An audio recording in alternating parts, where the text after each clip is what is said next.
So, credit is a really simple but powerful idea, which is essentially that someone lends you money. That's what credit means. So, a credit card is effectively banks lending you money for like a 30-day period before you pay it back. Despite being really simple and powerful, I feel like using one and understanding all of the terms and not getting screwed over by them is actually just strangely complicated. And so, we are going to demystify all of that today. Skip this part if you find it boring or if you already know, but we're going to talk about the difference between a debit card, a secured credit card, an unsecured credit card, and a charge card. So, a debit card is essentially you have an account, like a bank account with money in it, and when you use your debit card, it actually just pulls money from that account, so you're never getting credit because no one is actually lending you any amount of money during this time. They're just taking from your account. When it comes to a secured credit card, you essentially have to put a security deposit down, and usually the amount of credit you get on that card is equivalent to your security deposit. So for example, if I put $100 into a bank account and that's how much I have in my secured debit card, I might have a $100 credit line, but every time I swipe that card, I'm actually extended, so I'm actually loaning that little bit of money before I pay it off at the end of the month. And the reason why they have this is because it's good for customers where they're not sure if that person is a risk. When it comes to an unsecured credit card, this is what you canonically think of as a credit card. You're just given a credit limit. You are essentially loaned that money for the month up to that limit, and then at the end of the month, you pay it back out of like your checking account or something. That's an unsecured credit card. Now, finally, a charge card, which is actually what Amex cards are, so they're actually quite popular, even though people don't really know they're called charge cards, is characterized by you don't usually have a credit line in particular. You can kind of arbitrarily spend, sort of, and you usually have to pay the balance off in full, as opposed to being able to carry a minimum or pay a minimum balance and then carry the rest month over month. So I want to emphasize that a credit card has a lot of advantages over a debit card, with this huge caveat of if you use it properly and if you use them responsibly. I think there's a lot of people going around saying like credit cards are evil, and I understand that because credit card debt genuinely like feels kind of evil. But if you use it responsibly, there are a lot of benefits, including the first one being security. So because the debit card, when you use it, takes that money directly from your account, if it's used fraudulently, there's nothing you can do about it because the money has already been taken out of your account. But for example, with a credit card, the credit card company is really good or quite good at catching fraudulent transactions. And then once they've caught it, because they actually haven't taken that money from their account, they will deal with the fraud, they might eat it, etc. And so you have a lot of security having a credit card versus using a debit card. I actually freeze all my debit cards or like cut them up so people can't use them because I'm so terrified of the idea that someone would just like take all the money from my bank account. Okay, the next reason is because using a credit card really helps your credit score. Now, I made a whole video about why credit score is important and how it works and all of that, and I will link that. But the too long didn't read is that when you build your credit score and you have a good credit score, you will save tens, if not hundreds of $1,000s over your lifetime because people will consider you credit worthy. And one of the best ways to do this is using a credit card. The third advantage that credit cards have over debit cards is something called like time arbitrage, which essentially means that because they loan you money for example, those 30 days, you don't actually have to pay it off until the end of those 30 days, and so you can kind of arbitrage money during this time. Wow, that's a horrible explanation.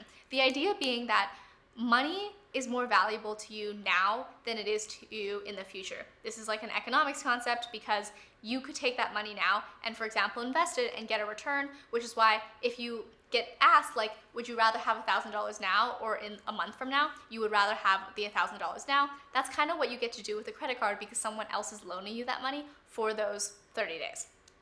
And finally, another great reason to have credit cards over debit cards is they often have the best rewards. So for example, I have an Amex Gold, which has great credit card rewards.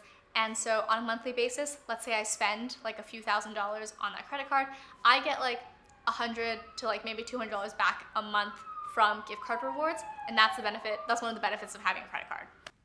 Okay, so that sounds really nice and stuff, but why is it that credit cards have such a bad rep? And that's because people get a lot of debt and they use their credit cards very irresponsibly. And so in this next section, which is the most important section, we're going to talk about how you use a credit card responsibly.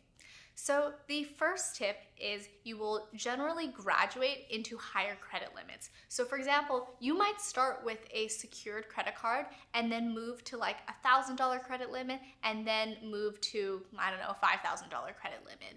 You can If you get a very high credit limit right off the bat, that does not mean that you should spend up to that amount. You should only spend what you can afford. The second tip, and is like a major hack and trick, is to pay off the full balance of your statement in full every single month. Now, a couple ways to do this is, one, you should definitely set up autopay. Most of the times that's just available on the webpage, but you can also call a representative and set up autopay such that by the end of the month, even if you've forgotten to pay, it will automatically pull that money from your checking account. Another huge tip is to turn off overdraft protections. Overdraft protections sounds like they're helping you. Essentially what they do is if your balance goes negative, they will like spot you that money for a little bit, but then they'll charge you like $35 or something for that overdraft. So while it is a protection because you don't have to feel embarrassed that your card got declined, it is a crazy way for them to just take $35 from you like left and right. It's horrible. I would rather have a transaction decline, so I just turn it off. It is usually auto on. Now, in order to understand why credit card interest is so bad, let's talk about what APR means.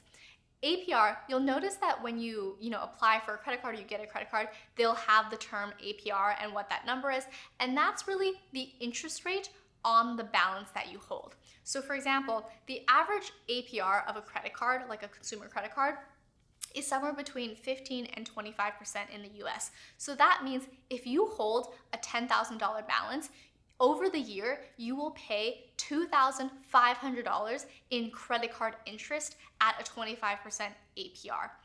That is crazy. For reference, a mortgage is usually, let's say, 3 to 5% in interest. A student loan is maybe like 4% in interest. So like 15 or 25% is so high. And that is why it is so important to not just pay the minimum balance month to month, but to pay the full balance month to month. Okay, so now we are going to demystify various concepts and terms you'll see on your credit card statement, which is weirdly complicated, but very, very important to understand. Okay, so the first concept is your billing period or your statement billing period. So for example, usually when you get a credit card, they essentially loan you that money for a 30-day period and then you pay it back afterwards. So for example, on my Amex, my period might start on the 15th of one month and then the statement will end on the 15th of the next month. I have set autopay for 15 days after that statement ends, which is a few days before that payment is actually finally due. Now, why is any of this important? This is important setup to understand the difference between payment due, total balance, and minimum payment. So going from smallest to largest amount, minimum payment is the minimum amount your credit card is willing to let you pay on a monthly basis, such that they still report on time to the credit bureaus, which affects your credit score. Yeah. So the payment due is how much you have left or how much money you need to pay during that billing period. So for example, let's say today is the 20th, but your billing period ended on the 15th. The payment due is only going to be that amount that ended up until the 15th. And then your total balance is how much you currently have loaned out essentially, or how much they've currently loaned you on your credit card regardless of the day. Okay, so let's actually use an example. So if today is the 20th of March or whatever, the total balance might be $2,000.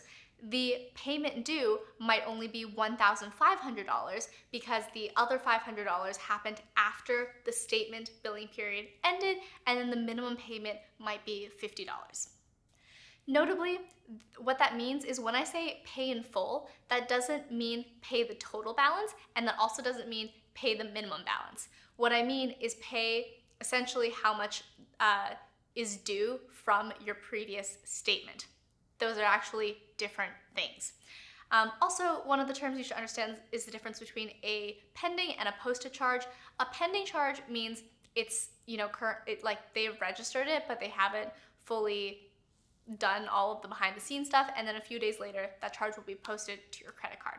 Now, we're actually gonna run through my account to explain some of these things in better detail. Okay, so we can see here that the payment due, which is from the previous billing period, is actually less than the total balance because the total balance is what is I have on the card even post the previous billing period. Um, there's a difference between pending charges, which have not yet, I guess, been confirmed is one way to think about it, and then posted charges, which are actually confirmed. And as you can see, the billing period is approximately 30 days. So payment is due on the same time every day or every month. Finally, one of the last tips for using your credit card in a responsible manner is to check your credit card on a daily, weekly, or monthly basis. So I actually just open it usually on a daily basis. I know people who look at it on a weekly basis, and I know some people who read their monthly statements, and that's how they know what is going on.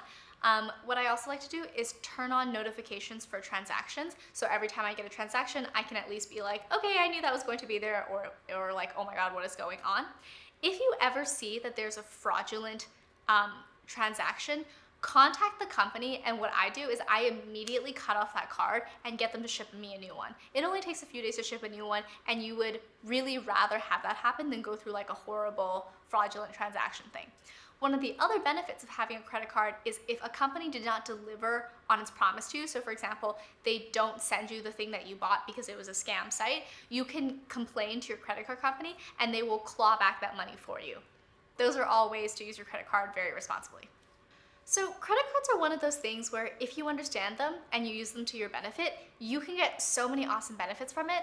And if you don't know how to use it, you can be in horrible, horrible debt. And so I hope this video was useful in demystifying how to properly and responsibly use a credit card. And if you want more content or have other questions, please leave them in the comments below and like and subscribe. See you!